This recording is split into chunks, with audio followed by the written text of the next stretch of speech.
Have you ever wondered if there is a way to harness the energy that's around us so that you can enhance your well being and clarity? Imagine if there was a tool that could help you navigate life's invisible forces, keeping the good and releasing the bad. Well, my friends, you welcome to the world of pendulum dowsing. It's an ancient practice and it can bring profound clarity and positive energy. Today, you will discover how pendulum dowsing can be a powerful tool for identifying and clearing non beneficial energy, as well as infuse positive or beneficial energy. Hello, my friends. Thank you for being here. I am Sandy. I'm your self discovery coach, and I hold multiple certifications that help with using energy and energy healing, rather, and intuitive skills practices in my coaching. I'm excited today to introduce you to, if you've never been exposed to it, but guide you through the intricacies of pendulum dowsing. I recently became certified, and so I'm looking forward to sharing this information with you and maybe even, who knows, scheduling a session with you. If you are seeking a method to harmonize life's rhythms, I am having a hard time talking today, y'all, then you're in the right place. So let's get into it, shall we? So, first of all, what is pendulum dowsing? It's been used for centuries. It helps tap into our intuitive wisdom using a weighted object that's attached either to a string or a chain, and I'm going to show you some examples. Um, it connects with our subconscious mind and universal energy field. And essentially, it bypasses the conscious thoughts and accesses deeper insights. I want to make sure that I'm covering everything, so I'm going to check my notes real quick. The pendulum itself is a tool that reflects the movements of your subconscious mind through tiny muscle movements. It can be made of different materials, metal, crystal, wood, and each of those has different unique energies.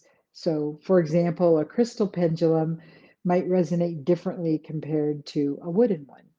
So let me show you a couple of examples. So here, let me just make sure you can see it. So here is one that I use most regularly, and this one is actually copper.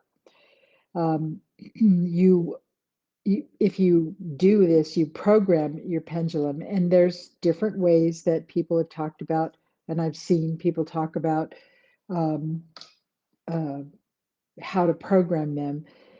I was told initially, and I had to actually reprogram mine. Another one that I have, this one is a little more wooden, and it has wood and metal together. And then this one is actually a crystal, and it's actually a necklace, but it can be used because it has the point, it can be used as a pendulum. But when I had somebody tell me initially to ask the pendulum and seen other demonstrations people have done to ask the pendulum, what's my yes answer, what's my no answer. When I went through my certification, I was actually trained by a shaman. And her comment was, she said, you never give your power away to an inanimate object. So when you're programming the pendulum, when I program my pendulum, I'm telling it what to use for yes, what to use for no, what to use for need more information, that type of thing. Essentially, when I'm working with the pendulum, um, for me, back and forth is a yes, this way is a no. And then in a little bit, I'm going to talk about clearing and infusing. We actually use a clockwise and a counterclockwise swing. Um, and I did those myself, but just to show you for the demonstration purposes. But the science behind dowsing is the that pendulum dowsing operates on the principle of, I don't know if I'm saying this right, ideomotor responses. I think I'm saying that correctly, where essentially the subconscious mind influences small muscle movements.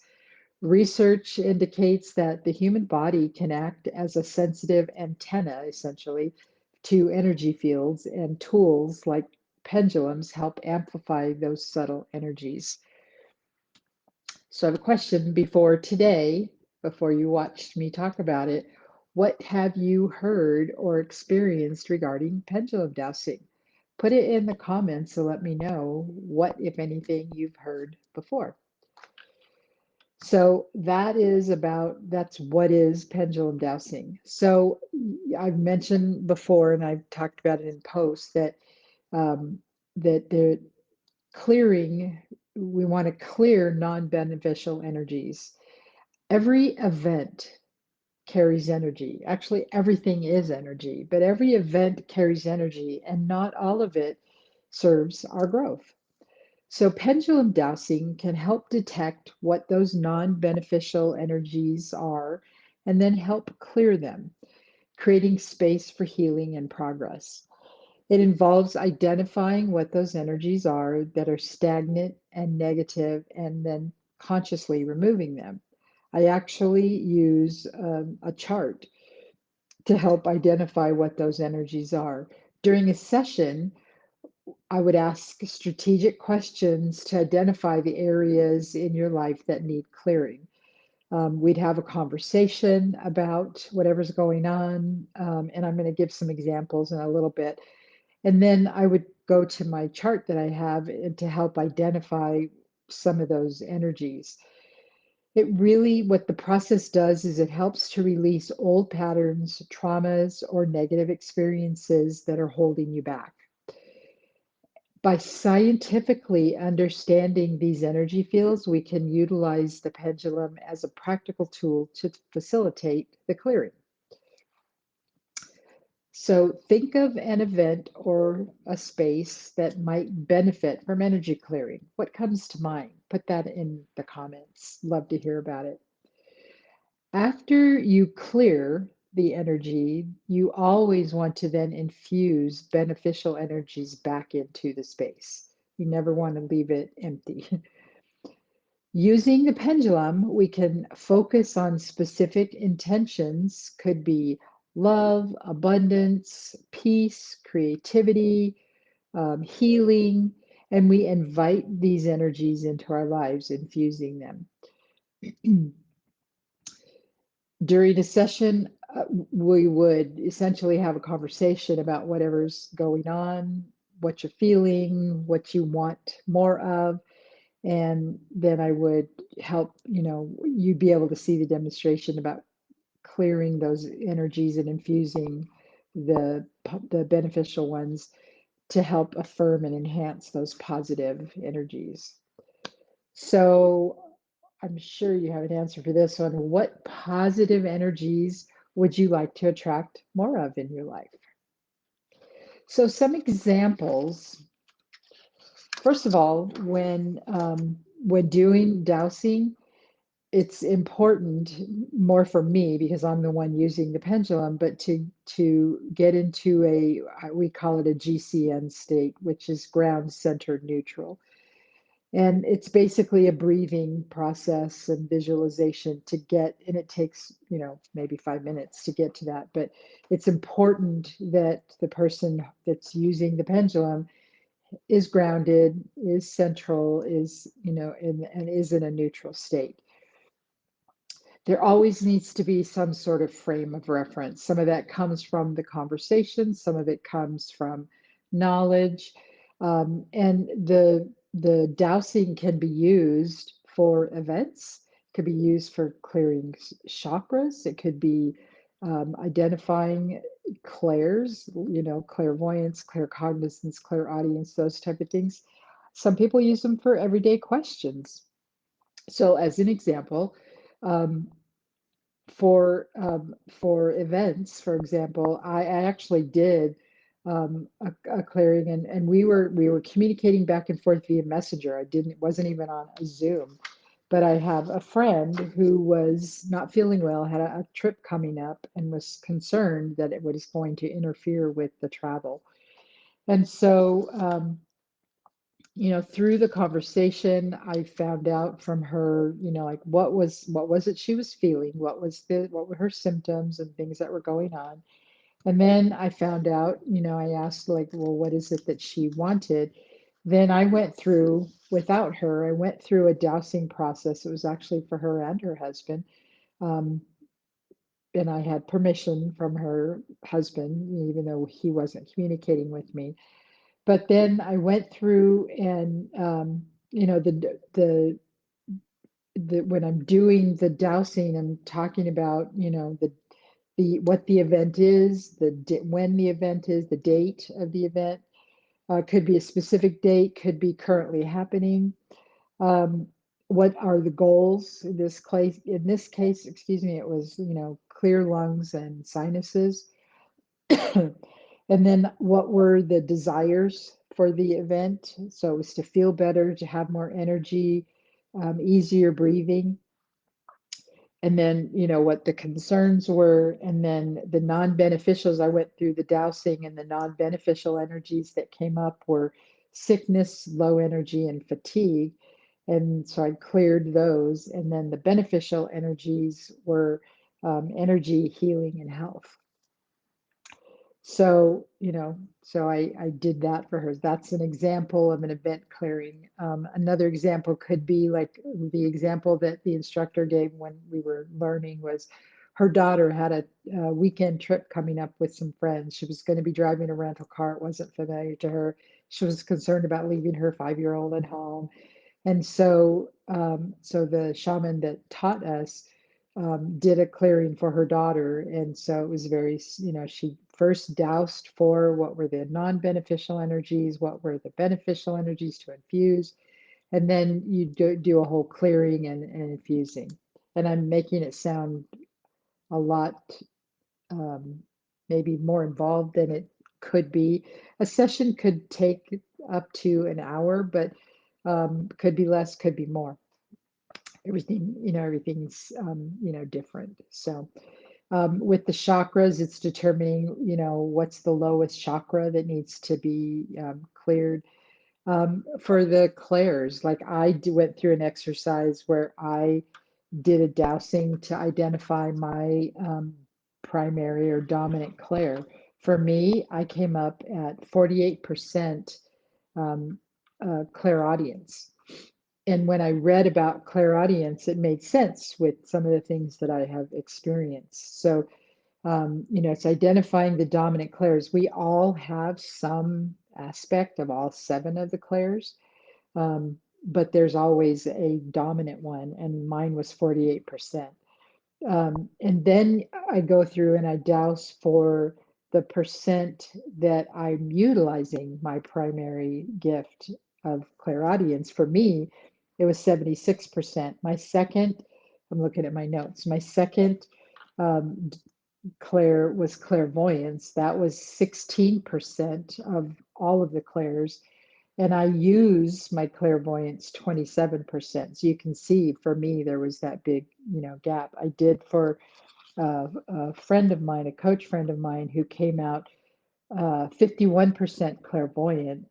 And her second one was clairaudience at 18%. And it came up that she was 51% of all the clairs was clairvoyance for her. She's using clairvoyance 57% of the time. And her second one was clairaudience, which was 18%, and she's using it 38%. So it's interesting how that comes up. So those are just, some examples. I know people that use their pendulum just for everyday questions, and you don't necessarily have to go through the whole grounding center neutral. There's actually a method you can use using your fingers where you're locking them together. You ask the question, you're basically asking yes, no questions. And if you are able to, pull them apart easily, you can get your answer that way. So, what are the takeaways from today? I hope this has been interesting for you. Number one, pendulum dowsing bridges to your subconscious, providing insights for healing and balance. Number two takeaway, clearing non beneficial energies creates room for positive experiences. And number three takeaway, inviting beneficial energies enhances personal growth and fulfillment. I would love to know what questions you might have. Maybe this is your first time learning anything about pendulum dowsing. Maybe you're somebody who's done it a lot and has a lot of knowledge. Either way, I would love to know your experience and hear your questions. If you're curious about experiencing the benefits of pendulum dowsing firsthand, consider scheduling a session with me. I'm going to be doing a post where I'll be offering some free dowsing sessions. Since I am new to the my certification, you're helping me practice, and so we both get a win-win out of it. I would encourage you, embrace the energy of curiosity and let it lead you to a more harmonized existence. Again, share your experiences or intentions with pendulum dowsing in the comments. So as we conclude, and thank you for bearing with me, but as we conclude today's journey, remember you have the power to clear old energies and welcome the new. Your path to self-discovery is unfolding all the time, and tools like pendulum dowsing guide you towards clarity and positive energy. Keep tuning into your inner wisdom to light your way. I am so happy that you joined me. I thank you so much for being with me today. Next week, where's my notes? Next week, we are going to be embarking on self esteem. The whole month of June is going to be about, well, it'll be starting Monday, June 3rd, but the whole month is about self esteem. I don't remember the topics each week right now. I've got to create those events, but I go live every Thursday at 2:15 Pacific time with a different topic related to whatever I'm talking about that week. But the whole month is on self esteem. So stay tuned. Thank you so much for joining me, and I will see you inside the group. Ciao.